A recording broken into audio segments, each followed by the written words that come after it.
अस्सलाम वालेकुम सामीन। 4 शव्वाल मुकर्रम और 14 अप्रैल है। ख़बर का उन्वान है दारुल उलूम वक्फ देवबंद का नया ऐलान। यह ऐलान दाखिलों से मुताल्लिक़ है और इस सिलसिले में हमें जनाब शाहनवाज मुज़फ़्फ़रनगरी ने एक ऑडियो भेजी है कि आप जब दारुल उलूम वक्फ देवबंद का फार्म भरते हैं तो किस तरह फार्म भरें, आप कहाँ नाम लिखें, कहाँ आप क्या चीज़ उसमें एडमिट करें, क्या चीज़ कब कहाँ शामिल करनी है, फार्म भरने का मुकम्मल तरीका क्या है, आप इस वीडियो को देखिए। उधर इस नामनगार ने आज सुबह तकरीबन 8 बजे वक्फ देवबंद के नायब मोहतमिम हज़रत मौलाना शकीब दामद बरकातहू से बात की है। उन्होंने बताया कि फार्म जो भरने की तारीख वो कल 5 शव्वाल आखिरी तारीख है और बहुत सी जमातों के फार्म मुकम्मल हो गए हैं। आपको पता कैसे चले कि किस जमात के फार्म पूरे हुए हैं, किस जमात के फार्म अभी नहीं पूरे हुए हैं? जब आप फार्म भरेंगे, जिस जमात के फार्म पूरे हो जाएंगे तो वहाँ आपको एडमिट जो कार्ड होता है, जो दाखिला कार्ड होता है, वो आपको दस्तयाब नहीं होगा, जिसका मतलब यह है कि उस जमात के फार्म मुकम्मल हो गए हैं। और जिस जमात के फार्म आपको मिल जाएँ तो उसका मतलब यह है कि अभी वहाँ दाखिले बाकी हैं। फार्म भरने का क्या तरीका है, आप मुकम्मल ये वीडियो जनाब शाहनवाज मुज़फ़्फ़रनगरी की सुनें।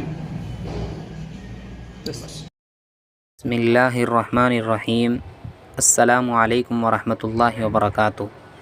तो आइए सामीईन, हम आपको बताते हैं कि दारुल उलूम वक्फ देवबंद में ऑनलाइन फ़ार्म कैसे भरें। दारुल उलूम वक्फ में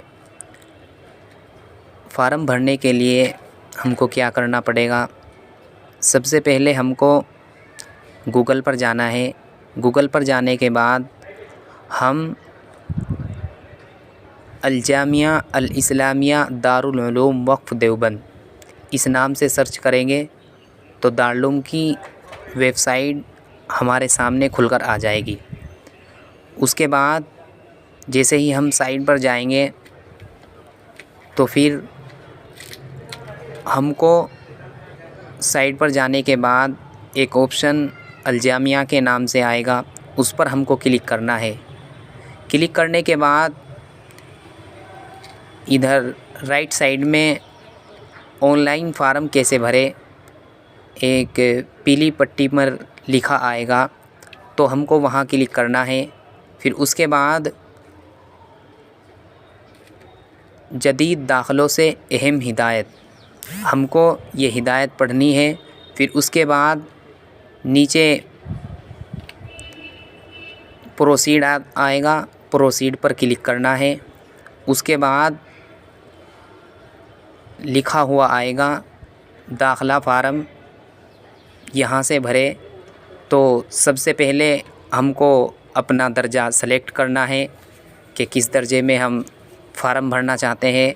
फिर उसके बाद अपना नाम, वल्दियत और वग़ैरह वग़ैरह। फिर उसके बाद जो सबसे अहम बात है हमारी वो ये है कि जो हमारा फ़ोटो है, डॉक्यूमेंट और दीगर चीज़ें, तो हमको डॉक्यूमेंट जो हमारा फ़ोटो है वो 50 KB का होना चाहिए।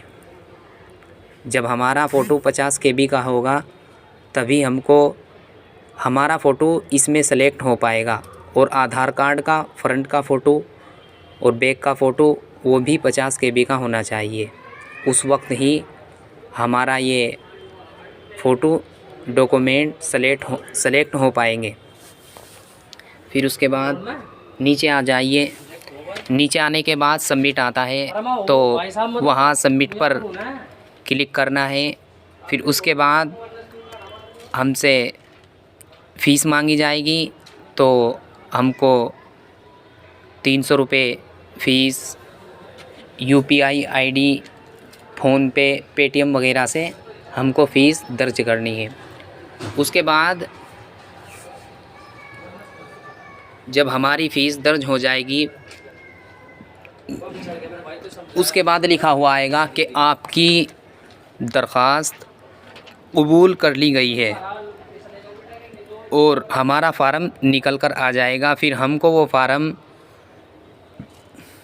दुकान पर उसका प्रिंट निकलवा लेना है और प्रिंट निकलवा कर अपने पास महफूज रख लेना है, क्योंकि इम्तहान गाह में उसी वक्त हमको हमारा दाखिला होगा जब हमारे पास हमारा फार्म रहेगा, तो उसको अपने पास महफूज कर लें।